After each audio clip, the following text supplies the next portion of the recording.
Welcome back to The Change Agent, everyone. This is the podcast where we discuss the tips, tricks, and experiences of management, leadership, team building, and more. Whether you're a seasoned professional or you're just starting out, I'm sure that you're going to discover something helpful to reignite your project management imagination. Each week, we cover topics that aim to make your experience in management more successful and rewarding. So I hope you'll find this episode and others like it useful. So relax and enjoy the show. Welcome back to the podcast, everyone. I'm your host, Eric, and in this episode, we're going to be talking about how new project managers, maybe even seasoned ones as well, can track the initial performance of a program or a project that they've just gotten. Now, one of the biggest challenges for anyone starting out is knowing whether or not the work that you're doing is actually on track, or if small issues that you've had or are beginning to have are already snowballing into some larger problem. The goal of today's conversation is really to help you understand how to measure efficiency without getting buried in some kind of complex math that you might think exists or remember that it did back in the older days of PMP. We also want to look at how to recognize signs that things are going off course and what to do if your project is underperforming, which means not good, or overperforming, which could be not good as well. So let's start with why early tracking actually matters. Now, it's one of the things that I think many project managers and leaders don't do in the first 90 days, and we'll talk more about this in a few. But early in the project, everyone's hyped up about the kickoff, right? You've already been sponsored. The project's been sponsored. You've gotten everything in place. You've won an award. You've done something right, and now you're ready to start. And so your start date has come, and you've begun getting things in place, and all the processes are starting to initiate. And whether you're starting this project as a new incumbent to a particular work, or you're taking this over as a new incumbent from a previous contractor or vendor, there are things you need to consider, like transition from an old program to this new one, or how do we start this stuff new? And so tracking projects early really does matter. Now, many projects fail not because the idea of what the project was bad. I mean, it probably wouldn't have been sponsored and you never would have gotten a charter off the ground if the idea was horrible, because there was a business decision to initiate the project and to sponsor the project. But it's because projects often fail because they are not measured. There's no measured progress until it's too late to correct. In some cases, I think most of you would agree that projects might not even realize they've got anything going on, good or bad, until it hits them, right? Until there's a problem. And so that's not what we're trying to do. We're trying to avoid that. The first 90 days of a program helps set the tone for everything that follows after that. Your sponsors, your stakeholders, and your team will all form their perception on whether the project is healthy, but you need data to kind of back it up. You need information, you need metrics, you need something. And so if you do not track performance early, you're essentially flying that early portion of the project blind. And so remember that tracking is not just about collecting numbers and stuff like that. Yes, it is, and that's the backbone of it, and you should be collecting metrics on anything you can. But it's also about the time to build the trust, to build credibility, and to get confidence in your leadership.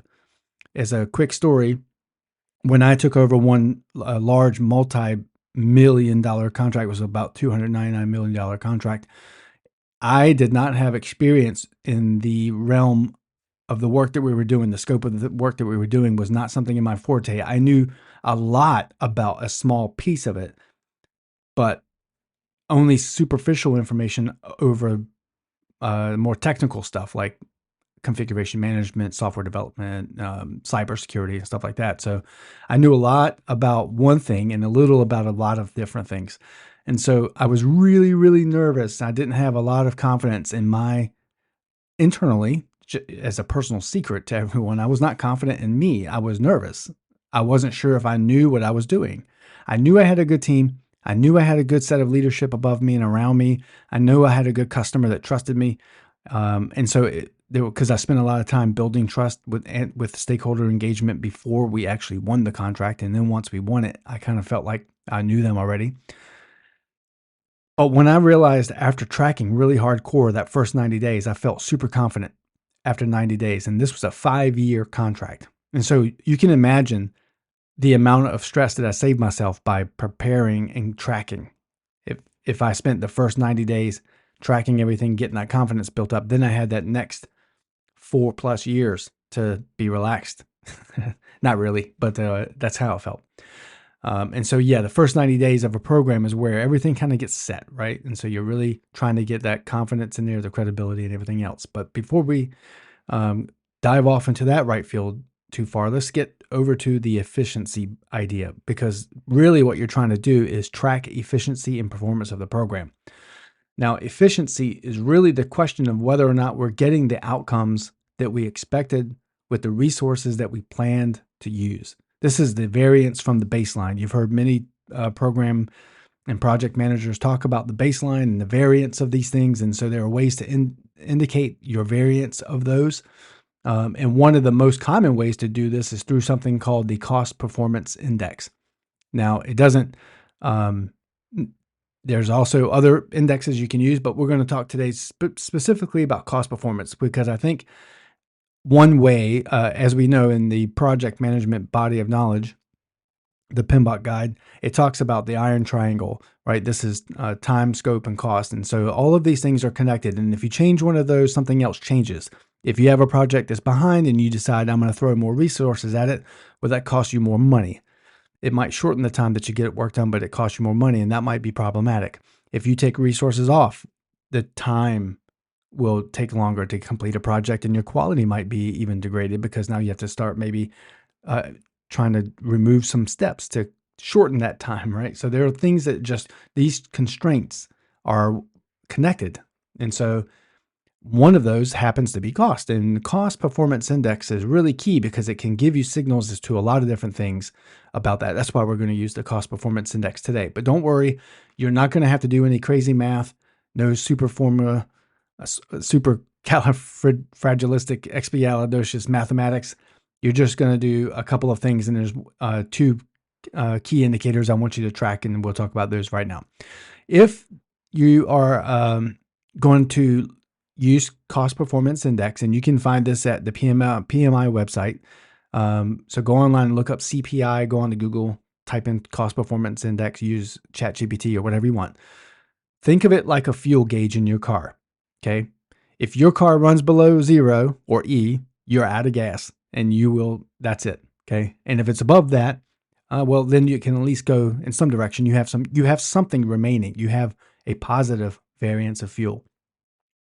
So if the gauge is below 1, and that's the number that we're going to use, then you're burning fuel too quickly, right? So if it's below E, you're burning fuel too quickly, you run out of gas, your car will stop. Same thing on a project. If the number of the CPI is below 1, you are burning fuel too quickly. It means you're burning hot on your project. It means you're not going to have enough money. And that there are different variances that you can look at in ETC, EAC, which is your estimate to complete, which is how much money will it cost for me to complete from the time that I am right now to the end, and variance at completion, or the VAC. That's your how much up or down in my projected cost I'm going to get, and your estimate at completion. Sorry, that's how much you would have spent when the project's completed. And so all of these things are kind of connected. So back to the basics, CPI is measured with a 1. And if you're above that, then you're getting more mileage than you expected. That means that your project's overperforming. If it's less than 1, then your project's underperforming. And the value of that simple measure simply shows whether or not you're ahead or behind in terms of value for cost. Now, as a project manager, we're always focused on value delivery. And so whether it's you can use this even if you're using agile methodologies. It's not just strictly waterfall project management that uses this. It's agile as well. And you can modify this any way you want to get what you need out of it. But as a project manager, you can start asking all the right questions as to why when you start seeing these numbers move around. Now, if your project appears to be underperforming, which means you have a number below 1, that means the efficiency is slipping and you're not getting enough of that outcome for the resources that you're spending. And so you might want to consider why these things would be happening. A couple of ideas is that maybe the scope is poorly defined and people are spending too many hours trying to figure out what they're doing. It could mean that the team will be led to work on the wrong things, right? Maybe your backlog is inaccurate. Maybe you need to have conversations with your project owner or with the sponsor or the customer. And there could be other things too. You could have rework going on due to quality issues. So there are a whole bunch of different reasons why things could be going the way they are to create this heat in your program, this overrun on budget. And so what you want to make sure that you're doing is you're really going in and investigating asking these questions as to why I have a negative, a below 1 CPI, right? And you're going to have to sit down with your team and investigate this. Now, of course, external factors like vendor supply or supply chain delays cause things like this, and these drive up costs while slowing the progress. So it's important that you don't just focus on the team around you. Look at your external stakeholders as well, all of your individuals, internal and external to your organization. When you see an underperformance, there are some actions that you can take. Now, the first thing we just talked about was investigating and asking why, but you want to revisit the scope with your stakeholders, making sure that everyone agrees on what's being delivered. And hopefully the best way you can get around this is having it right from the get-go, right? You want to have that right off the bat. In fact, the scope should have been clearly defined, unless there was a reason why it couldn't be, by the customer. And the type of contract you have would be indicative of whether or not you had really defined scope. So we won't talk about that right now, but it could be a cost plus contract. It could be fixed fee contract. It could be one, lowest price technically acceptable. There's a whole bunch of different contract styles that can employ a defined or an undefined scope. Second, you want to look at whether or not your baseline assumptions were wrong and if you need to realign that baseline. If you need to re-baseline your project, this is a pretty big hurdle. And so you want to go back and look at all of the baseline assumptions. So what was your WBS like? All your work packages are good. All of your hours assessments were good. The appropriate use and deployment of expertise was good. You have everything you need. Hardware, software is good. And so you want to look at all these different potential components of your project to see where something might be going wrong. And thirdly, make sure you change your control process. Make sure your change control process is strong enough to prevent any other scope creep, because the last thing you want is added work. And scope creep is something that inevitably happens. We've talked about it on other podcasts, and you want to keep that down to a minimum. And so if you've got the time and you're overperforming, it may not be a bad idea to let new features come into your delivery, whatever it is you're delivering. However, if you're underperforming rather, and you're burning hot, then you're going to want to make sure that you don't let anything else creep in there until you get a handle on everything. And fourth, review how your team is being used. Sometimes you just simply need to redistribute tasks or realign the right tasks to the right skills. And so making sure everything is aligned well with the work that you've got, aligned to the right skill sets you have, and that the labor categories are being used correctly. Now, let's look at the other side of the coin. That was a lot. So let's talk about what happens when things are overperforming, which means that you are appearing to get more done with less cost. Now, this sounds like a really good thing, but you got to be careful because there are pitfalls associated with overperforming. First off, it can be, yes, it sounds great. It could be, but it's a warning sign. Listen, maybe your original estimates were too high. Maybe what you told the customer, and sometimes this actually is done on purpose. I've seen people where they'll say, I need 5 days to get it done, and they get it done in 3. And the only reason they do that is to make themselves look good. That's a practice. You might get away with that once, but I'm going to tell you right now from experience that will almost always come back to get you, because what happens next? The stakeholders are now going to expect that you're going to be able to complete all future tasks at that same pace and level of efficiency going forward. And when you can't do it, because now you've created this constricted environment for yourself just because you want it to look good, now you're in real trouble, because now you might get given a task, you may be assigned a task that you can't, or you have a project that you just can't complete. And they'll ask you why. You did all these other ones so quickly. So sometimes overperformance comes because deliverables are delayed. Maybe the costs haven't hit the books yet. Those are called ghost costs. And so deliverables can be delayed by the customer. Maybe they're saying, hey, we told you we wanted it done on March 31st. Now we're going to have it back we want it on August 1st, whatever the case is. And so you can go through and be like, oh, well, now we're ahead of schedule. What do you do with that extra time? Well, maybe you do additional risk management if you have time to do that. Maybe you do quality control and extra checks there to do all that. Documentation is always good. So go in and make sure you're tracking all of those things, doing those things that you need to do, and making sure that you're not overperforming because something has happened, like the deliverables getting delayed, or you've got costs that have not yet hit the books. Other times, teams might move too quickly, and what that could indicate is that maybe they're cutting corners in their coding, or they're cutting corners in their manufacturing, or they're cutting corners in something that they're doing, which can lead to a really high probability of quality issues later on. So, what should you do if you are overperforming? Well, first, check the quality of the work to make sure that you're not sacrificing standards for speed. It's really important to go and do all of your checks, and there's PMI has a whole long section just on quality management, of course, and you'll learn a lot by reading that and by studying it and looking at YouTube videos. And I will tell you that it's one of the scarier, probably, I think, for me, it was one of the scarier topics in the PMI sections for PMP, because I didn't quite understand a lot of the mechanisms to measure quality and how to control quality and all that good stuff that goes along with that. But once you read it and you become, it becomes second nature to you, you realize, oh, it's not that difficult and it's really, really useful, right? So you need to be checking the quality of the work to make sure that you're not sacrificing quality for speed. Second, you want to revisit the estimates that you made and ask whether or not of yourself and the team, whether or not they were realistic. It's really a key element when you're building your basis of estimates that your full team gets into that process and they're contributing to the realistic outcomes and estimates for that BOE for the proposals that you made, and hopefully what you're working in for the schedules that were developed. Okay. If your resources are freed up, consider whether or not they can be used on other organizational priorities. If you have a real high cost underrun, right, you're not burning hot, you're burning low, right? So you're getting more out of your project with less, then you're going to have these resources that are available to you, whether it's monetarily or whether it's maybe you don't have, maybe because it's monetary, you've completed some steps in the project, you have resources that are not being used or sitting idle. You could simply move those over to other different programs and have them work on something else.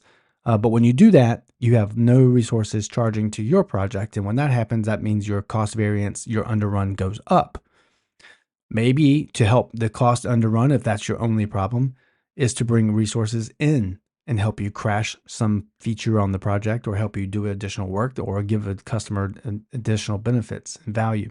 Okay. And third, communicate carefully with your stakeholders, making sure that they understand the reasons behind the performance so the expectations remain realistic. Because overperformance, as I've mentioned before, right at the beginning of this part, was that it's not always a problem, but if you leave it unmanaged, it can really create trouble down the road. And I'll give you a really good example. In one of my first projects, I really enjoyed the idea of underruns.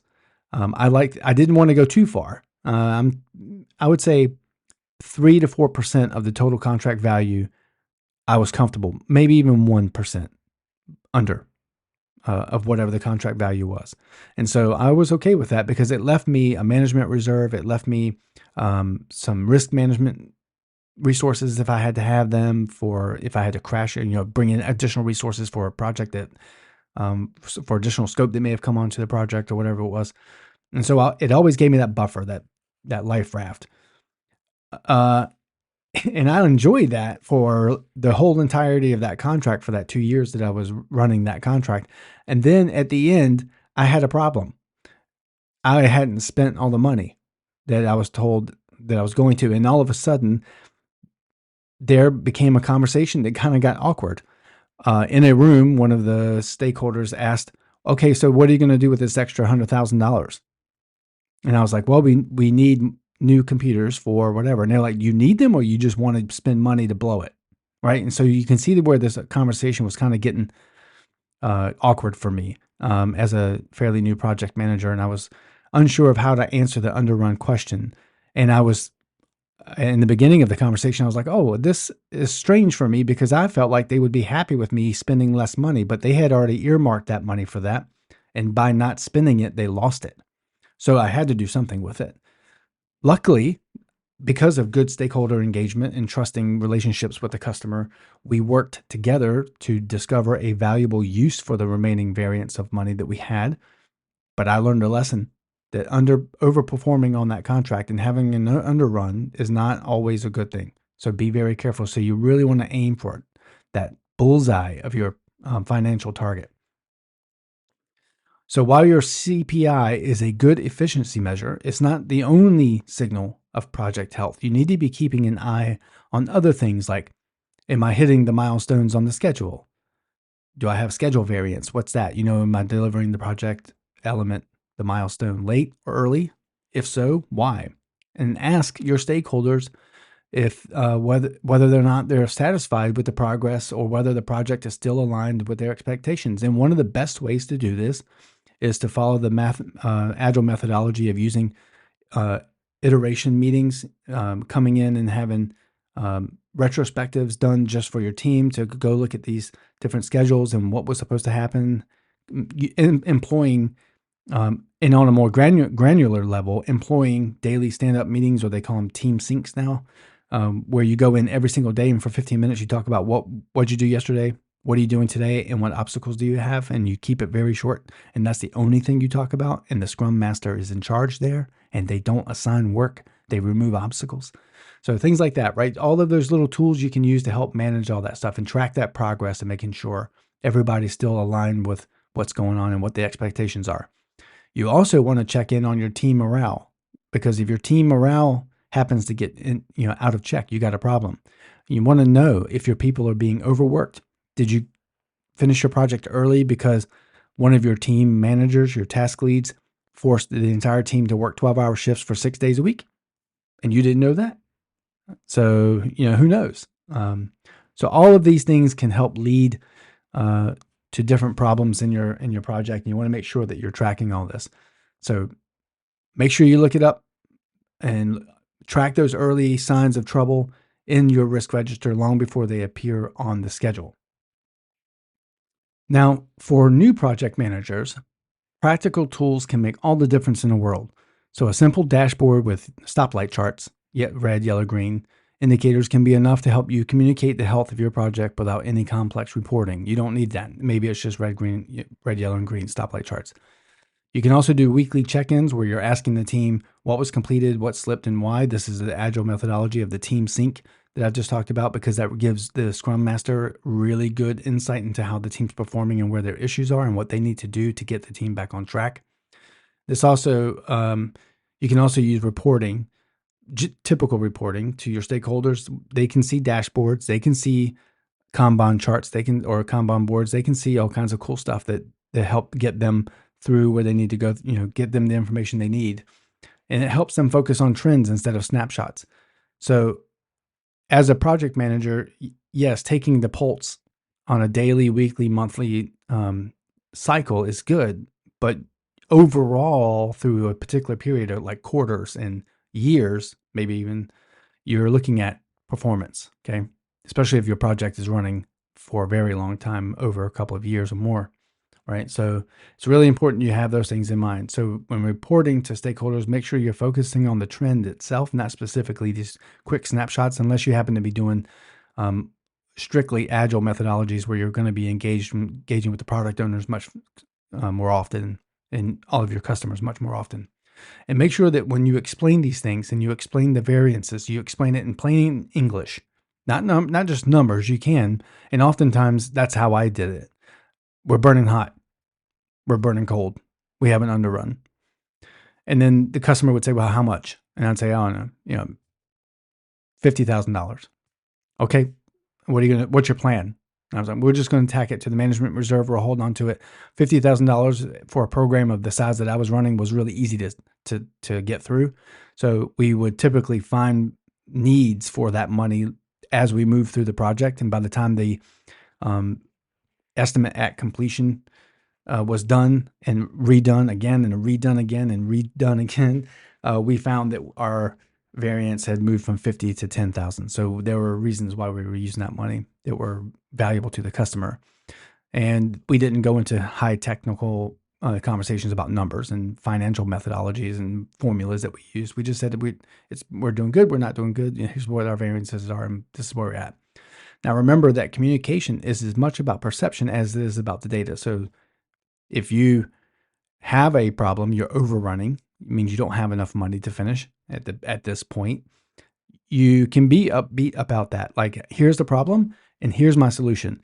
I would tell you that almost everyone would agree that you rarely should ever go into a meeting with a stakeholder and say, I have a problem, and not have any idea of what a solution might be when you walk in that room. When you walk in the room, you're going to say, I have a problem. We have a problem. This is the issue we have. And here's how we're going to fix it.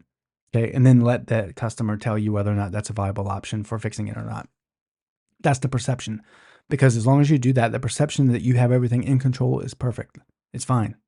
But the minute they start getting the sense that you cannot manage that contract, that's going to be a real problem. Okay. Remember that communication is as much about how you deliver that message, when you deliver the message, and to whom you deliver the message. And make sure that you're delivering it with confidence. Make sure you're delivering it timely, and make sure you're delivering it to the right people. Okay. And so if a stakeholder understands the story of the project, they understand how everything's going, then everything will be, it should be just fine. And they're confident in their confidence in your leadership is going to remain high. Now, as we get ready to go ahead and close this out, I want you guys to remember this simplistic idea that tracking performance early is about gaining insight. It's not about punishing the team. Okay. You should not be doing anything that creates a reason for you to punish anyone. Okay. You're not dad. You're not mom. You're a leader, and your job is to manage the project, manage its change, manage its risks, the quality, the stakeholders, all the communication, all the stuff that goes into being a project manager. You manage that, and you have your team come up with solutions to problems that you have with inclusivity. Everybody together, working together as a team to try to fix a problem. It's not one person overall. It's about telling that story of your project with honesty and clarity to your stakeholders. And it's about giving yourself the tools to take corrective action before it's too late. That's why we say that tracking the performance early in the project from the very beginning, especially through the first 90 days, will tell you the trajectory that this thing is on. Okay. And so it's much like, I don't know if you've heard the audiobook. It's called Nuclear War, a Scenario, I think is the name of it. And in that, it has this fictitious scenario of course, of nuclear holocaust, nuclear war across the globe. And in each section, the author describes how the early trajectory of a nuclear weapon is very difficult to measure until after it gets into a specific phase. So the first phase is the booster phase. That's when the missile takes off and it's boosting up through the atmosphere before it gets to apogee, which is up in the out of the Earth's atmosphere, before it starts to go into cruise phase, where it's starting to transition down and just start to fall, right? And so until it gets to a certain point and it gets visible, the trajectory of the weapon itself is only estimated. They're not known. And the same thing applies to projects. When it first starts, it's without proper things in place, it's very difficult to understand where things are going. And luckily, this is not a nuclear scenario of project management. It's easy if you put the things in place and start tracking them. Okay, so get in there, find out what methodology you're going to use. Maybe use some organizational process assets, or OPAs, as I've heard them called before. Through Velociteach. If you don't know about them, they do really well at teaching. I love the material they use to help you prepare for your PMP. They didn't sponsor this, but I would love if they could. But yeah, Velociteach has one, and they call them OPAs. But the organizational process assets, these are the things that are historical within your organization that help you do things. And so you grab some of those historical or process documents and you implement those to help you gain metrics for your project. So go to your project collaboration team, your PMOs, get all the tools and things you need to put in place so that you can make sure that you're able to track metrics on your program, so that you can track how that thing is performing from the very beginning through the first 90 days. Okay. Thank you so much for listening to The Change Agent. I hope today's episode has helped you think about how you will measure and track initial program performance in a practical and approachable way. Remember that success as a project manager is not about being perfect. It's about being alert, responsive, and willing to act. It's about the choice to do something when you can. In the next episode, we hope to continue exploring how we can get project managers to grow into confident leaders and how you can create real value. Until then, keep leading with clarity and purpose. That's it for this episode. If you found it helpful, please subscribe to the podcast and make sure to leave a review. Don't forget to share this show with your friends and colleagues and provide us some recommendations on how we can improve the podcast. And if you have any specific topics you'd like to discuss, send them our way. If you'd like more information on how to engage with me directly, you can head over to kalina-vision.com. That's KALYN as in Nancy A-vision.com. And you can also catch me on YouTube at Beyond the Glare or your favorite podcast platform to learn more and see how we can help you and your team get to the next level. Thanks so much for listening, and until next time.